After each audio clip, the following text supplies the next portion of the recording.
Utah, the mystery surrounding the disappearance of a gorgeous young stockbroker, mother of two, 28-year-old Susan Cox Powell. Last seen when Daddy suddenly announces at midnight on a Sunday night he's taking the boys, ages 4 and 2, camping in the snow.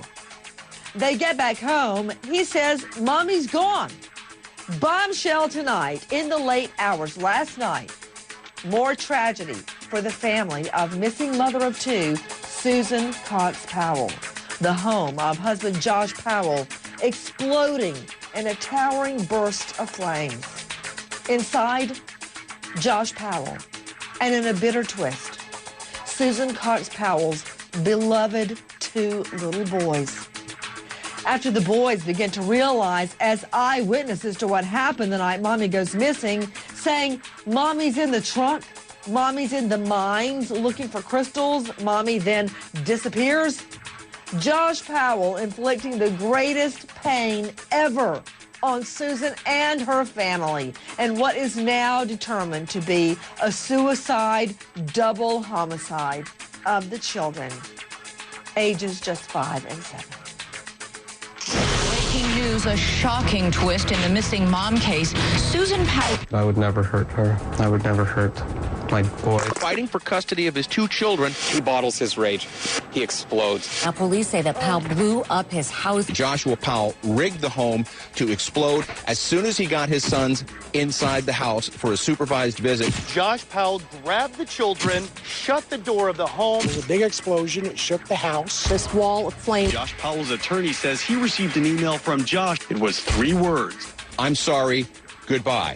I will protect my sons. I'm feeling so much anger towards Josh and towards his father because his father is who raised him to be the man that he was. Susan was very, very sexual with me. Stephen Powell even wrote love songs about her. I can love you in a secret way. This was deeply wrong. This was evil. You do not kill little kids. 2 little boys recently had started to speak about the night their mother vanished, saying they recalled going out camping late.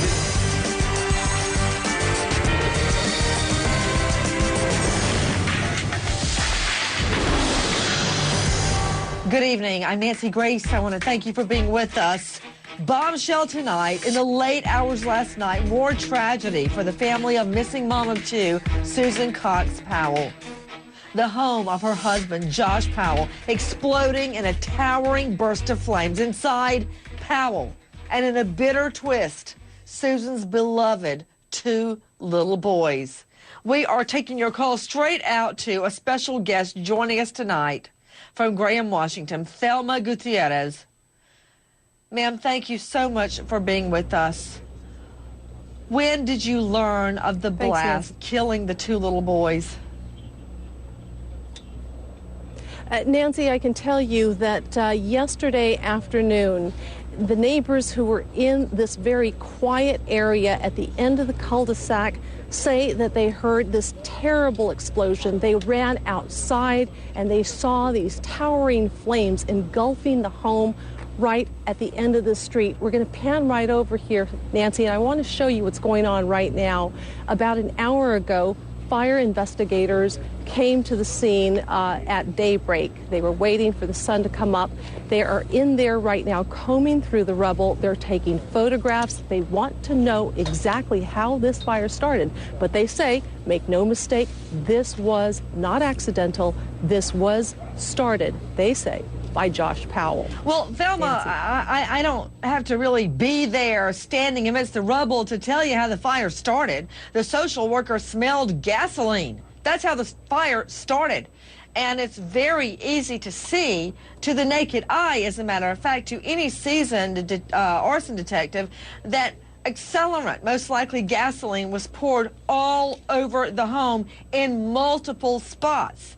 Let's take it from the beginning. Thelma Gutierrez is joining us, CNN correspondent there at the scene in Graham, Washington, the scene of a towering inferno that claims the lives of Susan Cox's 2 little children.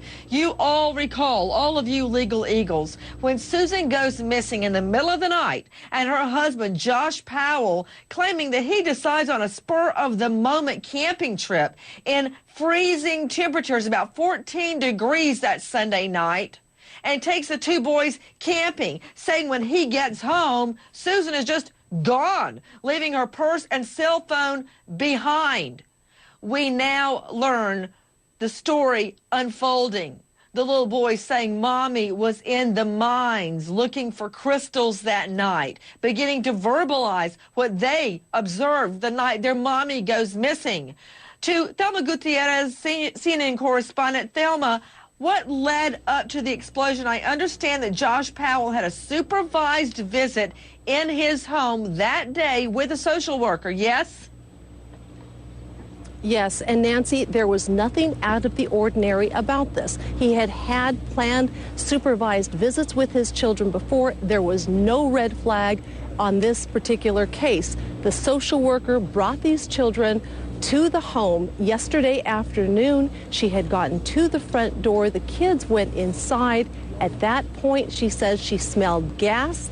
She turned around, started pounding on the door. He had locked it. She immediately runs out to call her supervisor. And then 2 minutes later, Nancy, this home explodes in flames. Unleash the lawyers. No red flag? No red flag? I understand what Thelma Gutierrez is telling us and what the social workers are telling us, but there's been a red flag waving in front of our eyes, under our noses from day one. With me, special guest, attorney for the family of Susan Cox, Ann Bremner. Also with us, Jim Elliott, city attorney out of Warner Robins, Christopher A. Mulch, defense attorney out of Washington, D.C., Ann Bremner. There's been a red flag from day one. Isn't it true, Ann Bremner? And all of us, all three of the lawyers tonight, all four of us, know that when domestic abuse has even been alleged or suspected, supervised visits are supposed to take place at a neutral setting, such as a McDonald's or a Burger King. Why were supervised visits being held at Josh Powell's home? Ann Bremner. Nancy, we all want to know that. And I didn't handle the family law case. I do represent the parents in the disappearance case, civil matters. Unbelievable. And this is a case where the family had declarations in the family law court saying that they believed Susan was killed by Josh Powell. That Josh Powell has, a whole, history with her. And the fact of the matter is, you can have cases where you have an armed guard, you can have two-way glass, you can use McDonald's. But to use his own home, where he had those kids that loved him, ran to him, and he did the unthinkable, is so horrific. Weigh in, Jim Elliott. It's just beyond the pale. That's even more outrageous to me that up until last fall, he had sole, complete custody of these children. They were living in his home. And it took, he's right, he's right, Christopher A. Mulch. Jim Elliott is right. And it took his father being arrested for child porn, all right, for anything to really change, and allegations that Josh Powell, the father of the children, had inappropriate images on his computer as well. But I don't understand why he would have had supervised visit at his home when he's the #1 suspect in the murder of Susan Powell. Explain that to me, Christopher. Yeah, I have no explanation either. That's like about the last thing you would expect to have happen in something like this. I mean, you would think they'd keep an extra close eye on him. I want to go now to special guest joining me. It's Denise Cox. This is Susan's sister. Her nephews died in the fire set by their father, Josh Powell, and it was just this Saturday night that she tucked the little boys into bed. You know, Denise Cox, #1, myself and our staff have been praying for you and your family and Susan and these boys since we heard this horrible news last night. I've got 2 children, and I can't imagine what happened to the 2 little boys. And I know you are suffering. Also, so many things unfolding, so many facts unfolding about Susan's disappearance. What can you tell us, Denise? Actually, the boys at first, when my parents received custody of them, they didn't talk that much. But over the last few months, they started opening up and talking to my parents about what happened that night. My parents would relay it back to me. When I was with the boys, spending time with them, they would ask me questions about their mom, which they were not allowed to do around their father or his father. They weren't allowed to talk, even mention my sister's name when they were living with their dad, and they were really excited to hear the stories I would tell them about her. You know, Denise, what kind of stories would they want to hear about their mother? Things she liked to do. I would tell them about, you know, we spent Christmas with them this last year, and I would tell them on how my sister and Susan and I would sneak into my parents' bedroom and unwrap our presents and wrap them back up, so we would know what we were getting, so we knew how to be excited for it the next, you know, on Christmas Day. And because the boys would ask me what they were getting for Christmas, and I, you know, being the devious aunt I am, I told them how their mom and I found out. And maybe not the best thing to tell them, but they really enjoyed hearing how excited their mom was about Christmas and how much she loved the holidays. Denise, what were they beginning to say about the night your sister went missing?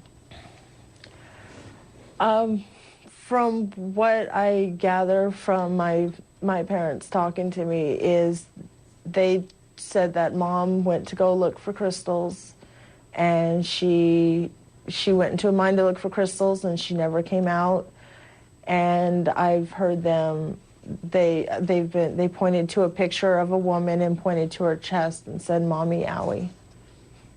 What, if anything else, did they say about the night Susan went missing, that camping trip, that so-called camping trip? Was Mommy on the camping trip? Did Mommy go on the camping trip that Sunday night at midnight at 14 degrees outside? From the story that's out there, it was that she was in the trunk of their van, and Daddy took Mommy out to go look for crystals, and Daddy came back, but Mommy did not. We are taking your calls tonight in a tragic twist. During a supervised visit, Josh Powell bars the door so social workers could not come into the home. And then within 5 minutes, some reports as little as 3 minutes, the home burst into a towering inferno of flames. Josh Powell not only committing suicide, but double homicide on his 2 little boys.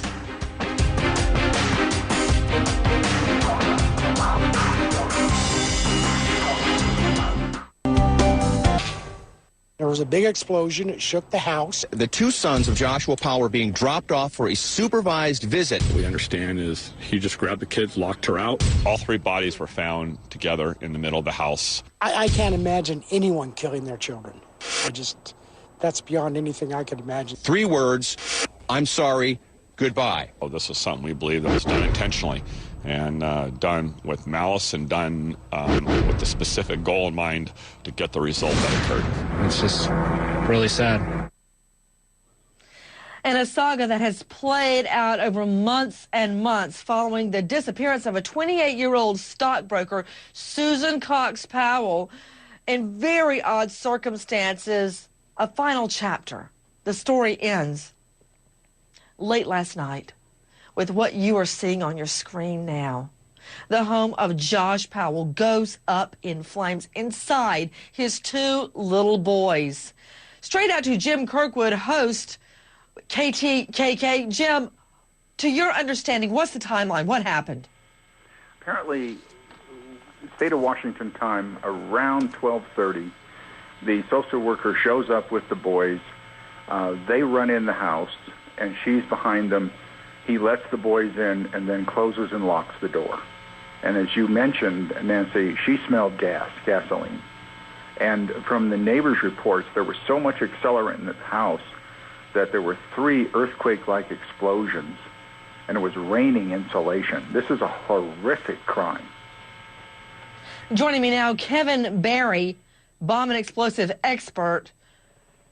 Kevin, thank you for being with us. How, after seeing the footage of the scene and understanding what the social worker, how she described what happened, the boys run into the home. Josh Powell immediately slams the door and bars it. She tries to get in, can't get in, takes out her cell, calls her boss, smells gas, starts backing up, and the whole thing goes up. Kevin Barry, how did Josh Powell have that house rigged to blow up like this? It sounds like he had poured gasoline throughout the home based upon the witness reports of multiple explosions. And there were pockets of gasoline vapors. And as the original fire started, it spread, and then other pockets of gasoline mixed with air at the right fuel-air mixture exploded in the house, causing a heaving of the walls and the ceilings and causing a very incipient blaze. It turned that house into Dante's Inferno within probably 90 seconds. To Dr. Bill Lloyd, board-certified surgeon and pathologist, Dr. Lloyd, please tell me that the boys did not suffer. This is what we know, Nancy. From a gasoline fire, oxygen would be consumed immediately. So it's highly likely that these boys passed out from lack of oxygen. But knowing the circumstances, Nancy, we know these two boys died in terror. I don't know what you mean by that. Died what? Being dragged inside the house, having their father capture them, imprison them in a room, and then ignite this fireball, knowing all along what was going to happen because an 8-year-old boy knows the smell of gasoline. So you're saying the boys died in terror? I'm sure it was horrific for them. I'm sure for a brief second, they realized this was the end.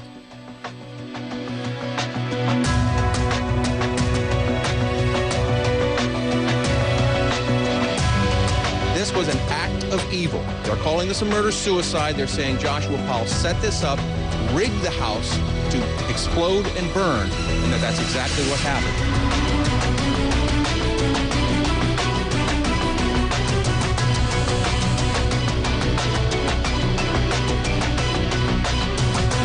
But the caseworker then says she heard explosions from inside the house. Shook the house. I didn't do anything. Back there inside, through the trees in the darkness, some flashing lights. That is the home that went up in flames. The three bodies were in the same room together. I don't know where she's at. Of the bodies of Joshua Powell and his two sons. I don't even know where to start looking. We are getting emails from him. They just lead us to believe that it was intentional. Powell apparently sent a 3-word email to his attorney and family shortly before the explosion reading, "I'm sorry, goodbye." Back out to the scene, standing by CNN correspondent Thelma Gutierrez. Thelma, what's the scene now?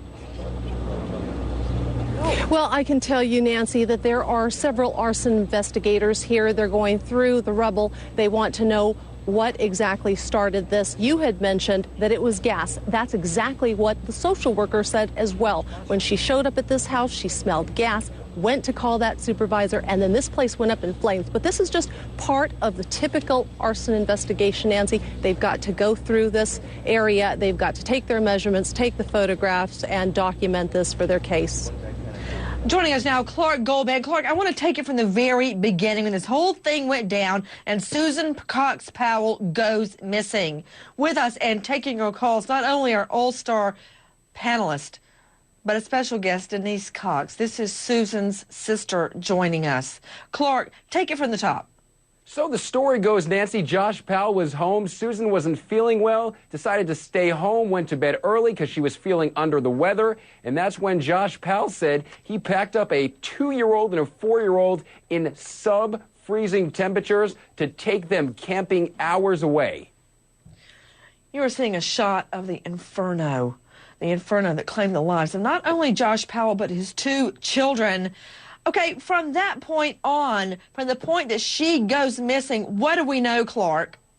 Well, Nancy, we know that Josh Powell was not home that night. In fact, he got a call from someone back in his hometown saying Susan is missing. And that person said Josh didn't sound surprised in the slightest. And even though he said he was in the area, the friend claims he took quite some time to get back home. But it only got more bizarre from there. He moves away from the home as if he knows she's never going to return and bunks up with his family. But then his father gets in trouble for child pornography allegedly on his computer. That's right, Nancy, and not just child pornography, 14 counts of child pornography and voyeurism. Authorities said that the elder Powell spied on ladies with a telephoto lens and described it as very creepy. He's currently in jail. Including spying on Susan.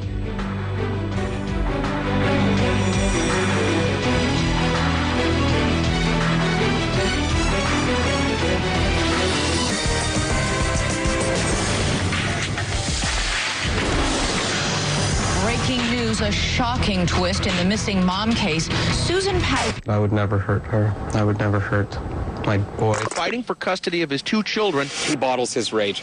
He explodes. Now, police say that Powell blew up his house. Joshua Powell rigged the home to explode as soon as he got his sons inside the house for a supervised visit. Josh Powell grabbed the children, shut the door of the home. There was a big explosion. It shook the house. This wall of flame. Josh Powell's attorney says he received an email from Josh. It was 3 words. I'm sorry. Goodbye. I will protect my sons. I'm feeling so much anger towards Josh and towards his father because his father is who raised him to be the man that he was. Susan was very, very sexual with me. Stephen Powell even wrote love songs about her. I can love you in a secret way. This was deeply wrong. This was evil. You do not kill little kids. 2 little boys recently had started to speak about the night their mother vanished, saying they recalled going out camping late at night with their dad and their mother riding in the car's trunk. I think this is his admission of guilt, and he just couldn't handle it anymore. I would never hurt her. I would never hurt my boys. I would never hurt anyone. You're seeing Powell on ABC's GMA Good Morning America. We are taking your calls in a devastating twist. The man that claimed he would never hurt his children and never hurt his wife, Susan Cox Powell, is now dead, perishing in the inferno, the blaze you're seeing there on the screen right now. And he took with him his 2 little boys, the boys he swore he would never hurt. Does this effectively close the investigation into the disappearance of the mom, Susan Cox Powell? With me, her sister Denise, and joining me now, Detective Ed Troyer, joining us from the Pierce County, Washington Sheriff's Office. Detective, thank you for being with us. What is your take on last night's events?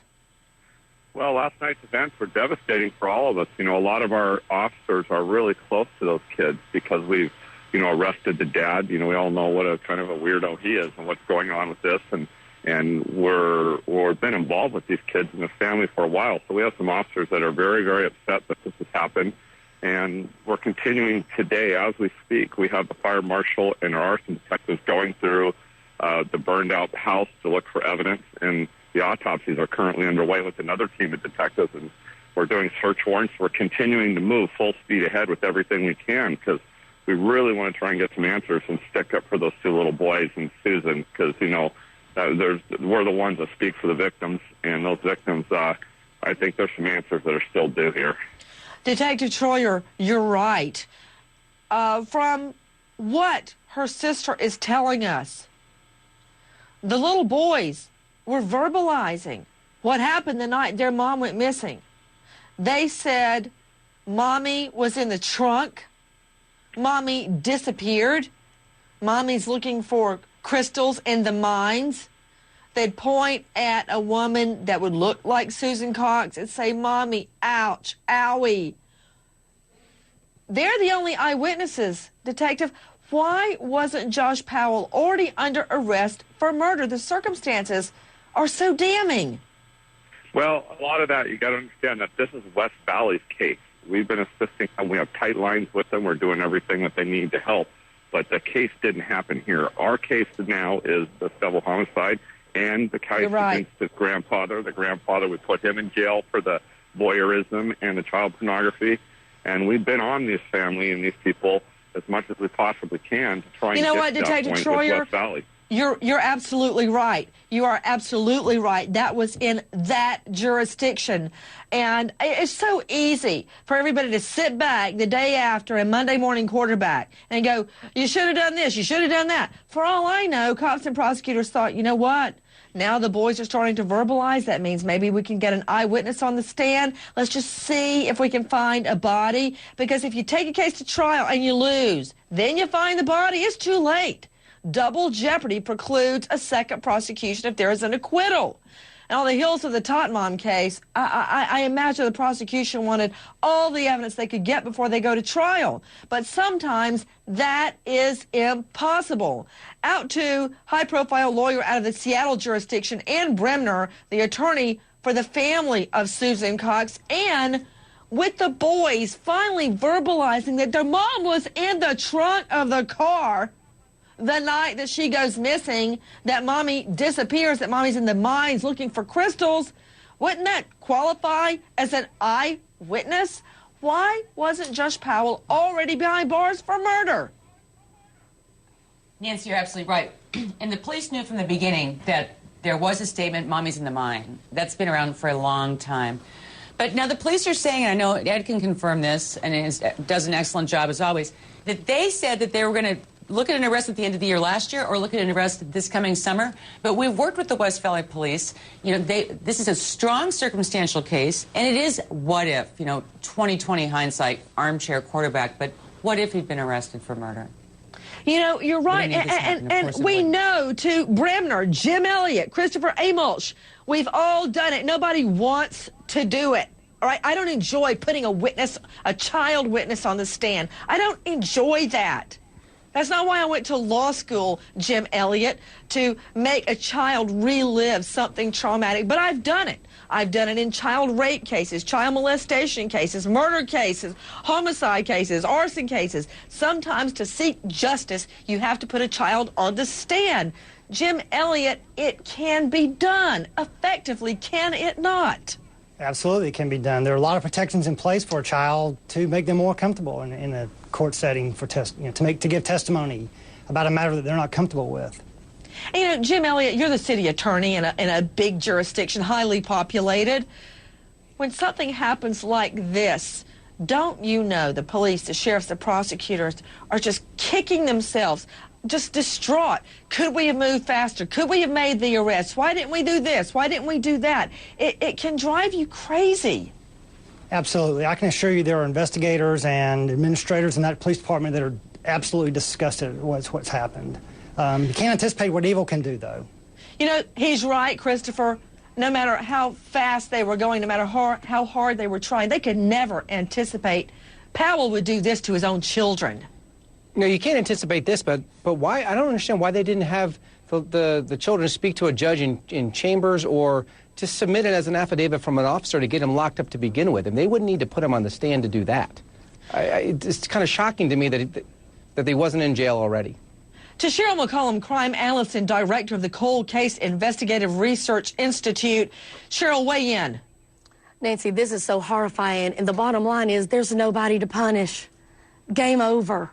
His dad, he's got information of where Susan is, but the bottom line is it's too late. And yes, everybody's brokenhearted, but we need to go back and we need to look at these visitations.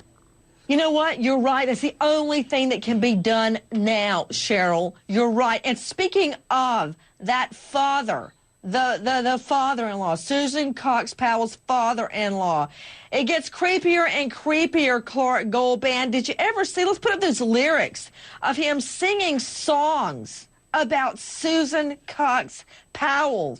You were waiting when I first awakened, blah, blah, blah. On and on and on. Let's hear it. Yeah, Nancy, there's also one ABC News is reporting that's about Susan that goes, I have loved you in a special way, a secret way. And he's written multiple songs under this pseudonym. You see some of these lyrics up there for You Were My First Love, You Were My First Love, Other Love. I can love you in a secret way. I can love you each and every day. This is his daughter-in-law. Let's hear it. Well, Nancy, he also says that my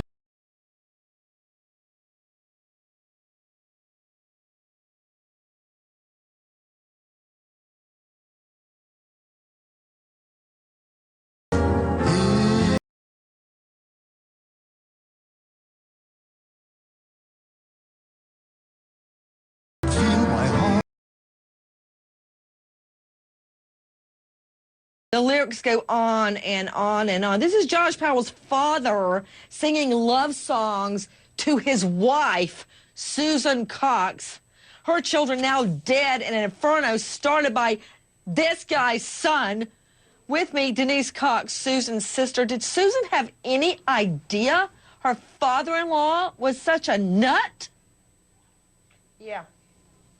Yeah, she did. She would, when they would come to visit from Utah, which is the main reason they moved out to Utah, just to get away from him, when they came to visit, he would stay with his dad and she would stay with my parents. And I asked her, because of the father-in-law? Kind of, yeah, I asked her, it was kind of odd, why are you guys staying in different homes? And she said that her father-in-law gives her the creeps, and she told me about him peeking on her when they were staying with him and telling her he wanted to share her with her husband. Oh, to Dr. Carol Lieberman, forensic psychiatrist, joining us out of L.A. Dr. Carol, we need a shrink stat. Weigh in. Well, you know, all of these problems started when he was being raised, when Josh was being raised by his father, who obviously has these twisted sexual perversions. And the reason why it happened now is because he was afraid with losing custody that he wouldn't be able to tell his children to stop talking. In a towering inferno, Josh Powell commits suicide and takes with him his two little boys, the last known connection to Susan Cox Powell, the gorgeous young 28-year-old stockbroker who goes missing out of her own home. That night, her husband, Josh Powell, says he's taking the boys camping in sub-freezing temperatures at midnight on a Sunday night. They began verbalizing just recently what happened that night their mom went missing, and now they are dead. With me, special guest, Susan's sister, Denise Cox. Denise, tell me, how are Susan's parents doing? Not good. Not good at all. They've shut themselves off, and they're going to stay away from everything. They said they want to be alone for a few days and grieve, be able to grieve by themselves and alone. And they're not really coherent right now. They're still in shock. Denise, I know that this may sound cliche to you. I've been the victim of a murder when my fiance was murdered, and I thought, oh, there could never be a greater pain than that until I had children. I want to hear your thoughts on the day after. What is in your mind and in your heart? Well, myself, I have 4 children, and I don't know how I'm going to explain this to my younger children. Their ages 6 and 8, and they don't quite understand where their cousins are. They wanted to play with them yesterday, and one of them said that Susan was Charlie and Braden were in heaven with their mom, and Denise, why? My older kids Why were did really he do close. this? Why? To regain control over what was going on. He's very controlling. What do you mean by that? I had to call her when I wanted to talk to her on the phone when I thought he would be out so we could talk about whatever we wanted to.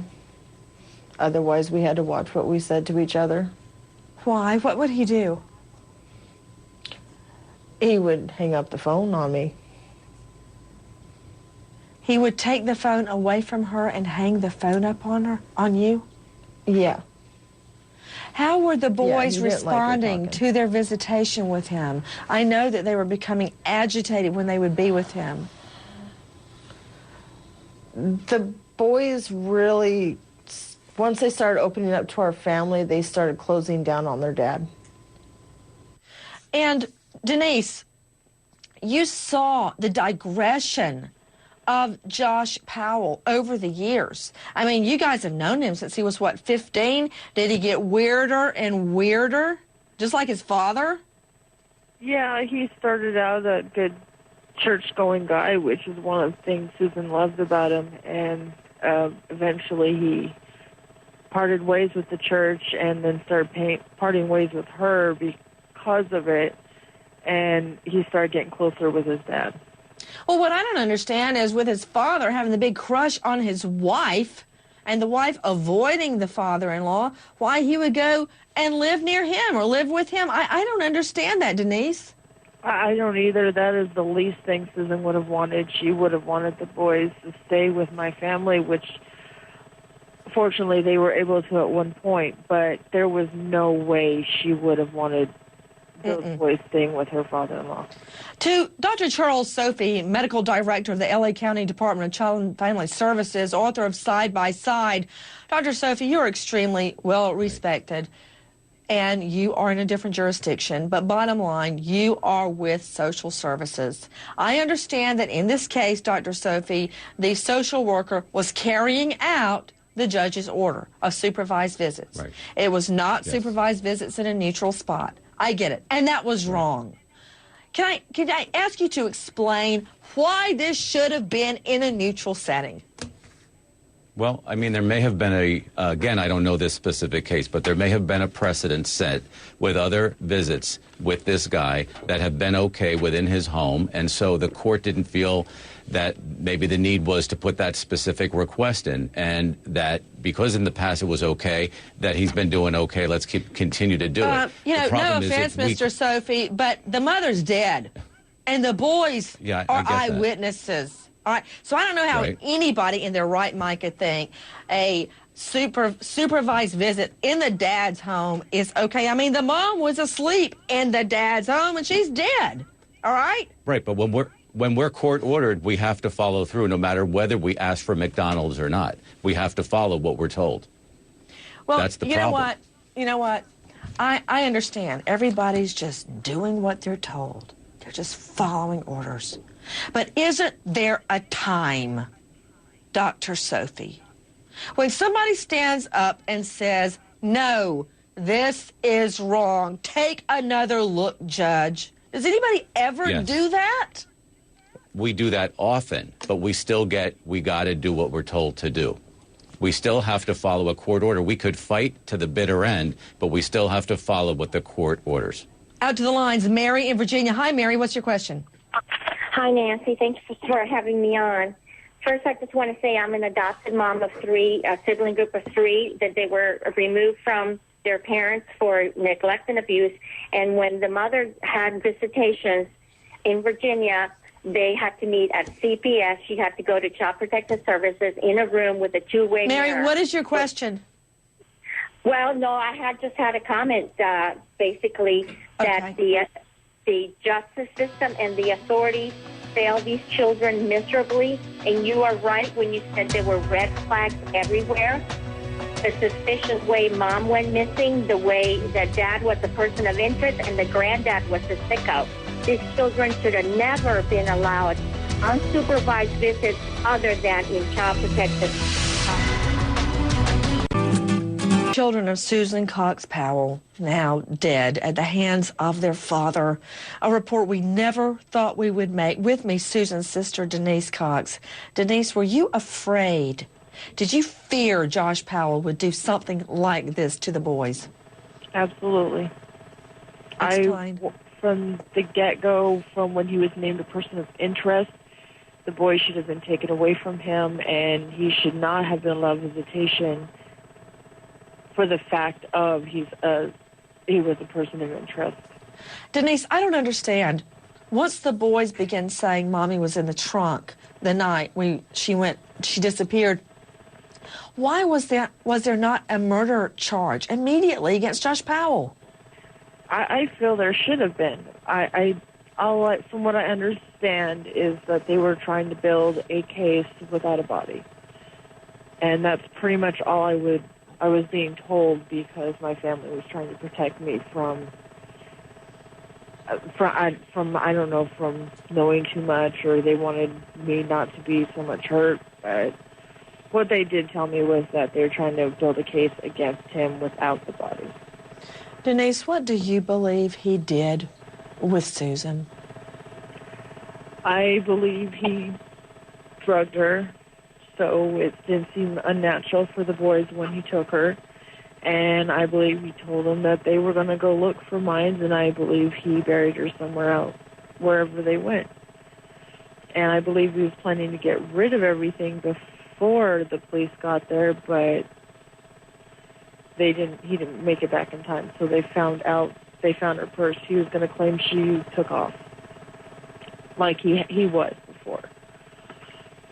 With me is Susan's sister, Denise. Tonight, our final link to Susan Cox Powell is gone at the hands of Josh Powell. Her two little boys, they were just 5 and 7, died there in the home. Let's stop and remember Army Sergeant. May Susan's boys rest in peace with their mother tonight. Until tomorrow night, good night, friend.